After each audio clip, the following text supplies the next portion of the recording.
আজ আমাদের পটিয়া সেন্টারে একটি দুর্ঘটনা ঘটে। একজন স্টুডেন্ট গ্রাইন্ডিং কাজ করার সময় ভুলবশত পায়ে আঘাত পায় এবং তার পায়ের আঙুল কেটে যায়।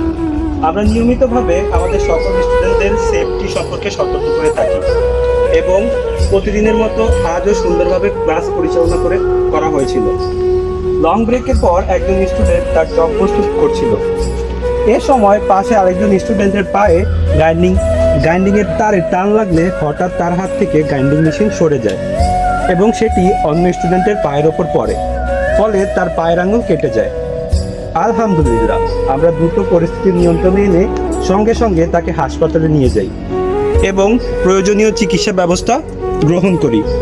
বর্তমানে আলহামদুলিল্লাহ সে ভালো আছে। এই ঘটনার পর আমরা আরও কঠোরভাবে সেফটি নির্দেশনা মেনে চলার বিষয়ে সকল স্টুডেন্টদের সতর্ক করছি, যাতে ভবিষ্যতে এ ধরনের দুর্ঘটনা এড়ানো যায়।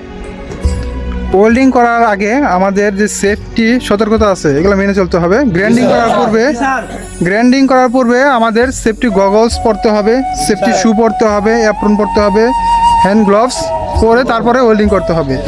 আমাদের ওয়েল্ডিং নিরাপত্তা আমরা সবসময় বলি, কিন্তু অনেকেই হচ্ছে ও সাবধানতার কারণে দুই একটা দুর্ঘটনা ঘটে যায়। এরকম দুই একটা দুর্ঘটনা ভবিষ্যতে আর না ঘটে, সেজন্য আমরা সামনে আরও সতর্কতা অবলম্বন করে কাজ করব। ঠিক আছে?